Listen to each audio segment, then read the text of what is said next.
Oke, saya senang ada di sini dan saya mulai berpikir untuk saya datang kembali. Saya mau ganti KTP buat jadi warga Bau-Bau.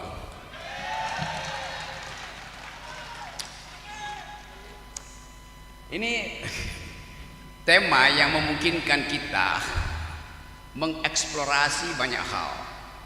Oke, hi guys. If you want to be one of the smartest Indonesian intellectual, then you have to be well prepared by equipping yourself with akal and kolbu. Kalau Anda ingin jadi seorang intelektual cerdas di negeri ini, Anda mesti kombinasikan kemampuan akal dan kolbu. Saya mau terangkan itu sebagai tema. Saya senang saya ada di pondok modern yang sangat sederhana tapi amanah. Ada pondok yang sangat mewah tapi tidak amanah. Namanya IKN.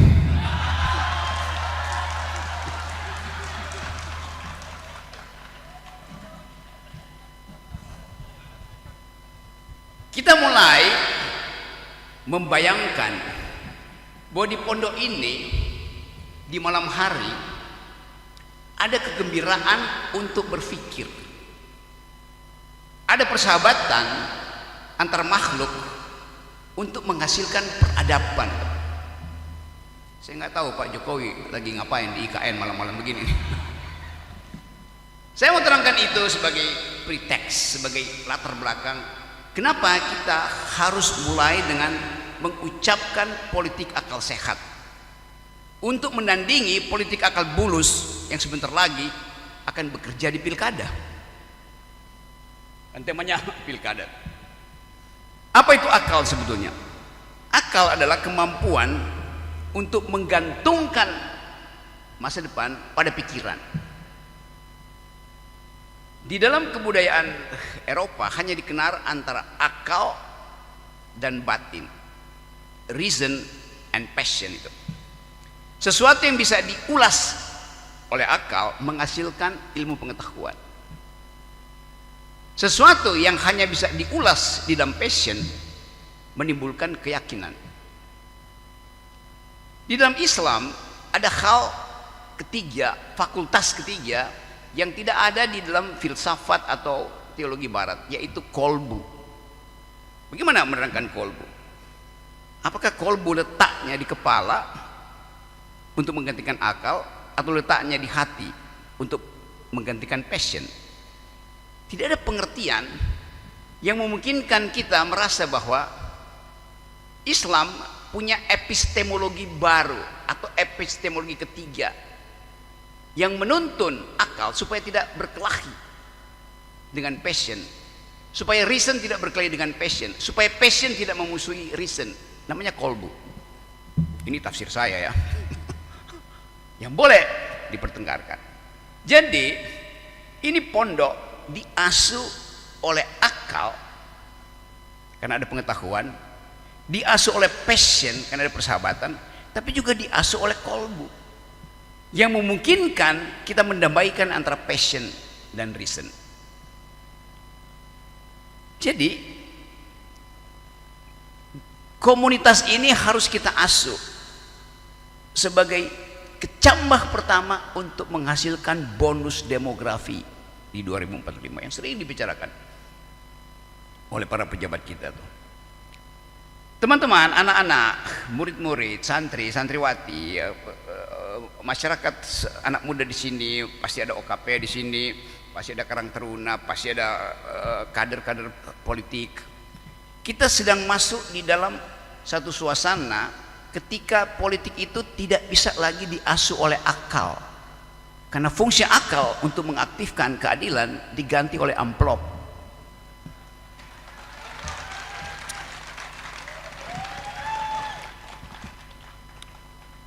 Tadi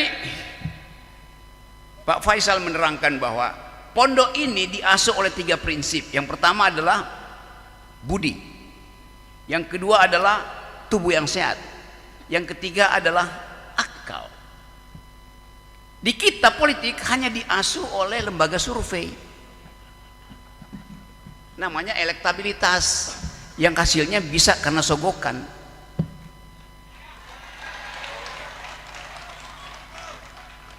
Kalau kita pakai prinsip yang ada di pondok ini, dijadikan prinsip berpolitik yang penuh kolbu, yang kolbiah. Ada enggak istilah itu, kolbiah?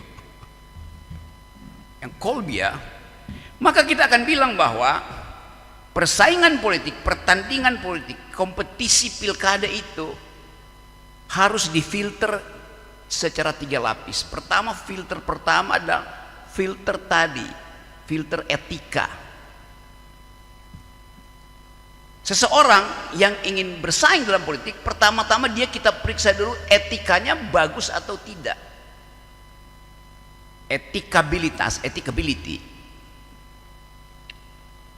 Setelah dia lulus dan lolos ujian etika, etika artinya dia pernah menipu nggak, dia pernah berbohong nggak, dia pernah mengkhianati mak-mak apa enggak tuh. Itu namanya etika. Dia pernah nyuri apa tidak itu. Kalau dia lolos etika, filter kedua adalah intelektualitas. Karena seorang pemimpin harus bekerja dengan kemampuan berpikir maksimal, kemampuan abstraksi untuk melihat konstruksi konsep APBD mau dibawa kemana, apa yang mesti diutamakan, toilet bersih ataukah nambal jalan bolong. Dia mesti punya kemampuan berpikir komprehensif. Karena itu akalnya mesti bagus. Jadi begitu ditapis, etikability-nya bagus, etikabilitasnya bagus. Tapisan kedua adalah intelektualitasnya juga harus bagus. Kalau dia lolos 2 ujian itu, baru kita izinkan dia untuk diuji oleh lembaga survei tentang elektabilitasnya. Yang sekarang terjadi, ujiannya cuma pada elektabilitas. Intelektualitas tidak diuji, etikabilitas tidak diuji. Jadi masa depan anak-anak muda kita, millennials, Gen Z, santriwati, harus mulai menguji calon-calon pemimpin mereka nanti dengan 3 prinsip itu. Hai Bapak A, kami adalah pemilih baru, pemilih muda. Kami ingin tahu Bapak udah diuji di mana etikabilitasnya. Kenapa Bapak menolak untuk memberi ceramah di kampus kami? Kenapa Bapak menolak untuk berdebat dengan dosen-dosen kami? Berarti Bapak takut konstruksi etik Bapak itu berantakan. Bapak takut pikiran dungu Bapak itu terlihat.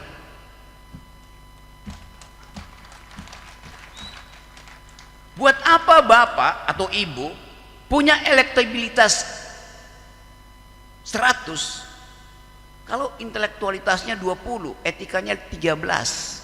Ngapain mau mimpin? Etikabilitas diuji pertama-tama pada dalil-dalil agama. Moral itu ujiannya adalah di pondok-pondok amanah semacam ini.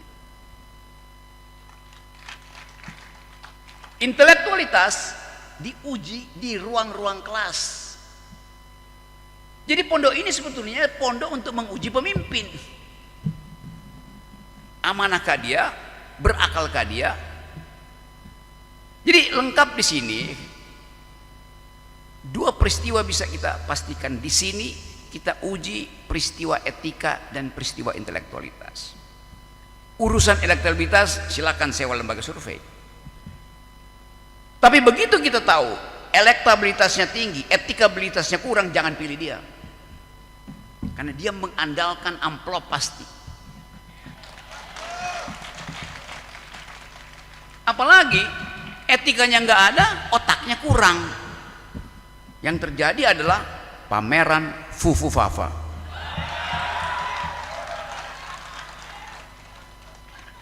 Saya menginginkan ada diskurs, ada narasi, ada pertukaran pikiran tajam di tempat ini untuk menapis potensi kecurangan, potensi penyalahgunaan wewenang.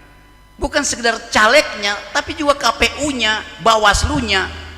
KPUD-nya, kan semua itu potensi untuk membohongi rakyat. Jadi kita berhak sebagai pemilik kedaulatan, sebagai pemilik pengetahuan, sebagai pemilik peradaban untuk mempersiapkan forum-forum yang mampu menguji, menapis dan mengevaluasi calon-calon pilkada itu. Tentu Bawaslu mulai ada di mana-mana, tapi kadang-kala kritik saya tugas Bawaslu itu hanya mau mencari kesalahan tentang pelaksanaan kampanye, bukan isi kampanye yang mereka periksa. Jadi kalau teman-teman Bawaslu di sini, waktu saya tahun 98 awal-awal itu terlibat dalam pembentukan KPU dan Bawaslu, dulu saya aktif dalam upaya untuk mendorong dihasilkannya lembaga-lembaga bermutu secara reformasi. Mulai tahun 2000 kita ingin KPU itu jadi komisi untuk mendidik rakyat punya etika, itu lebih dulu tuh. Jadi kapasitas etiknya harus mendahului kapasitas tekniknya. Sekarang KPU itu urusannya teknis, nyiapin ballot, nyiapin kotak suara, tapi tidak mempersiapkan pemilih yang cerdas dan beretika. Demikian juga Bawaslu. Jadi pantaulah si calon itu dari kapasitas etik dan inteleknya. Jangan sekedar melaporkan dia bicara ngeritik pemerintah. Yuk, kritik pemerintah itu adalah ukuran pertama bahwa dia jujur. Memuji-muji pemerintah itu artinya dia memanipulasi fakta-fakta sosial. Jadi kita lihat aja sekarang apa yang akan terjadi. Saya terangkan ini karena saya percaya bahwa bahkan murid-murid tadi, murid kelas tadi siapa, Najwa tadi yang memimpin lagu itu, walaupun mungkin salah ketukan 4/4, tetapi dia berani untuk datang di sini tanpa ragu, saya mau memimpin himne pondok ini. Dia tidak cemas ketika dalam hitungan saya 14 detik tidak ada musik, dia tenang aja karena dia yakin musik akan tiba tuh. Jadi itu penanda pertama bahwa Najwa tahu cara memimpin, yaitu harus tenang, pastikan ketika ada kesalahan pun kesalahan itu tidak boleh mencegah lagunya tidak diucapkan. Itu namanya pemimpin, dia ngerti, dia menguasai psikologi massa. Padahal dia tahu saya ada di situ, tapi dia mau kasih tahu, Pak Rocky, Bang Rocky, saya juga bisa tuh. Jadi saya senang karena kita akhirnya bertemu dengan calon-calon pemimpin yang punya percaya diri, punya karakter. Kalau kita tanya, kenapa calon-calon punya karakter? Pasti guru-gurunya juga punya karakter. Kan hanya itu keterangan saya. Menjadi murid itu artinya tumbuh di dalam karakter. Karakter siapa yang dia ikuti? Ya karakter gurunya. Murid itu dalam bahasa Inggris disciple. Orang Inggris ambil dari bahasa Latin, disciplinus. Artinya taat pada percontohan guru. Jadi kemampuan pedagogi yang ada di sini, saya percaya bisa menghalangi politik demagogi yang diekspor dari luar. Pedagog artinya orang yang ingin menuntun peradaban dengan pikiran. Demagog artinya orang yang berbusa-busa tapi tanpa pikiran. Jadi teman-teman semua, kita akan bercakap-cakap. Kita tahu hari-hari ini bahwa anak muda kita cemas dengan keadaan. Mereka nggak tahu nanti yang disebut dengan bonus demografi itu adalah hak dia atau bukan. Coba saya terangkan dulu secara sederhana. Kalau Pak Jokowi bilang bonus demografi, maka Pak Jokowi bilang sebagai presiden ya, bahwa kalian anak-anak muda di 2045, di saat Indonesia 100 tahun, penghasilan kalian akan 10 kali lipat dari yang sekarang. Senang nggak? Senang. Tetapi bukan itu yang disebut bonus demografi. Bonus demografi bukan pembandingan antara kalian sekarang dan kalian yang akan datang, Tapi kalian sekarang dibandingkan dengan saudara seumur kalian di Vietnam, di Thailand, di Singapura, di Malaysia, yang juga bersaing ke 2045.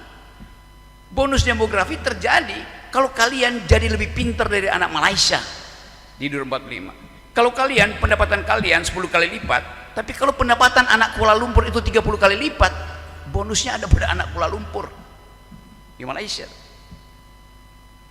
Saya baca berita 2 hari lalu, pendapatan per kapita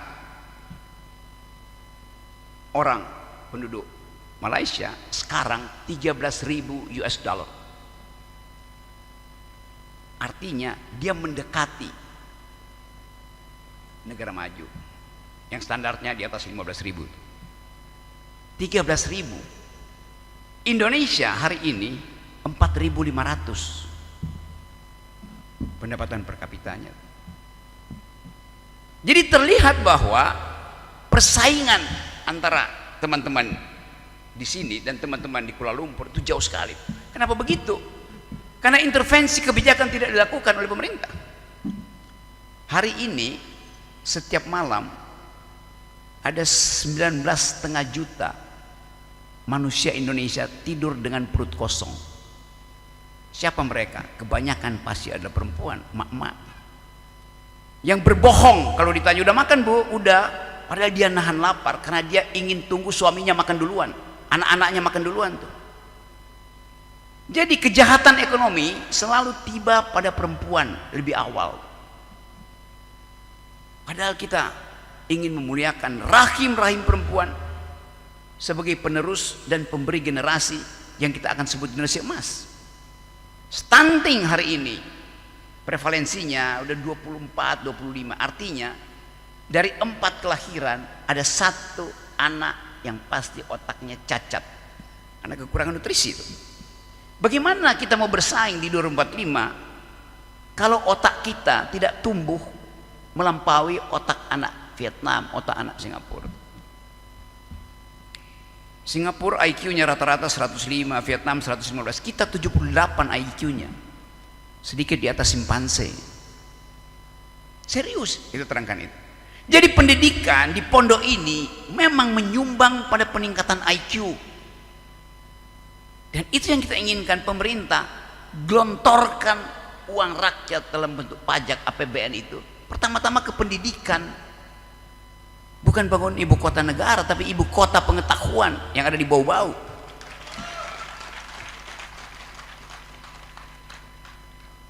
Saudara-saudara tahu bahwa setiap bayi yang lahir hari ini sudah dibebani hutang 50 juta rupiah per bayi. Karena hutang kita 8.000 triliun. Digabung dengan swasta bisa 15.000 triliun. 15.000 triliun dibagi pada 2 juta bayi yang lahir setiap tahun. Setiap bayi kira-kira segitu, 50 juta. Jadi Anda bayangkan bahwa nutrisi untuk ibu hamil kurang. Kenapa? Karena hak ibu hamil untuk memperoleh makanan bermutu, protein, vitamin, susu berubah menjadi semen, aspal, kerikil untuk ibu kota negara, untuk IKN. Rahim ibu-ibu yang seharusnya dibayangkan akan menghasilkan generasi emas, akhirnya dibebani oleh nutrisi yang kurang. Jadi kalau ada survei misalnya hari ini di sini, apakah ibu-ibu yang hamil senang dengan kehamilannya? Pasti bahagia. Semua perempuan yang hamil cerah wajahnya, walaupun gaji ASN gak naik-naik. Naiknya tidak setara dengan kenaikan harga-harga, tapi watak dasar perempuan hamil adalah bahagia. Akan ada generasi yang dia hasilkan. Sekarang kalau kita survei, bukan ibu-ibu pasti saya bahagia hamil. Sekarang survei janin yang ada di rahim ibu-ibu, tanya pada si calon bayinya, hai bayi, kamu mau lahir enggak? Ya mau. Terus yang surveyornya bilang, kalau kamu lahir kamu potensi kekurangan nutrisi stunting dan otakmu akan drop 30%, mau lahir enggak? Wah, masa begitu sih? Lalu diterangkan, bayi itu bilang, oke, saya pikir-pikir dulu. Lalu tambahkan, kamu potensi stunting, dan kalau kamu lahir, kamu harus sudah membayar hutang 50 juta, hutang pemerintah Presiden Jokowi.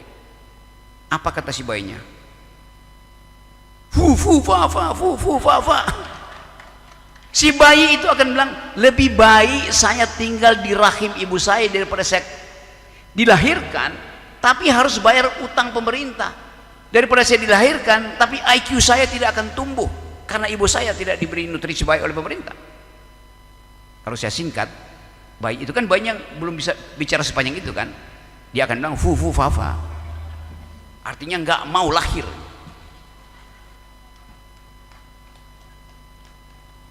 Kita mau terangkan itu sebagai problem. Saya tidak mau ngelolok pemerintah, faktanya begitu.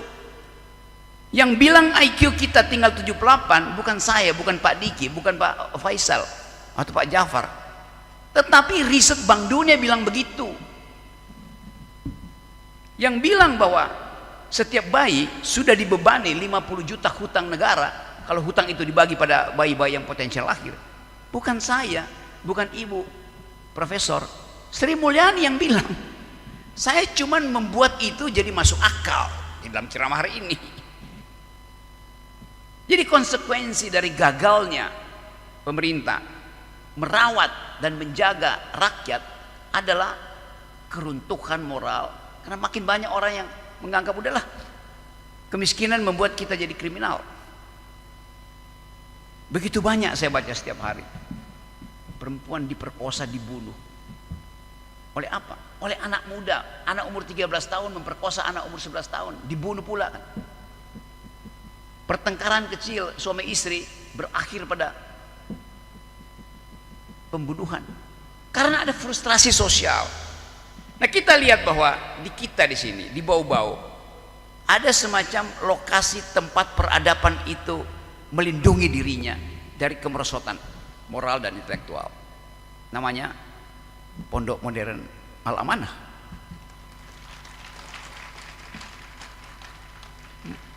Pondok ini mengambil risiko untuk dicaci maki atau bahkan dilaporkan karena mengundang saya.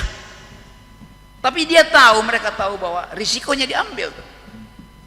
Jadi betul tadi kita ingin tukar tambah pikiran di sini supaya kita bisa pastikan bahwa 2045 itu terbuka gerbang untuk pergi pada Indonesia emas dengan kekuatan sendiri. Karena itu kita mulai desain kurikulum yang memungkinkan kita berkompetisi dengan kurikulum Malaysia, kurikulum Vietnam, kurikulum Taiwan, sementara kita berkompetisi di tingkat ASEAN. Nah, saya ingin lihat nanti, mungkin tahun depan saya balik ke sini untuk melihat potensi yang sekarang ada di sini tumbuh dengan kecepatan melampaui potensi yang ada di Malaysia. Kan itu bisa nggak? Pasti bisa. Kenapa? Ilmu pengetahuan sekarang bisa diakses dari manapun, kan ada sosial media, ada internet. Jadi sekali lagi saya mau bercakap-cakap dengan teman-teman, tapi saya percaya bahwa jalan menuju pengetahuan, jalan menuju keadilan, jalan menuju kebenaran hari ini sedang berlubang, dan kita harus sabar. Karena tugas dari pendidik adalah memungkinkan anak didik berpikir sendiri pada akhirnya tuh.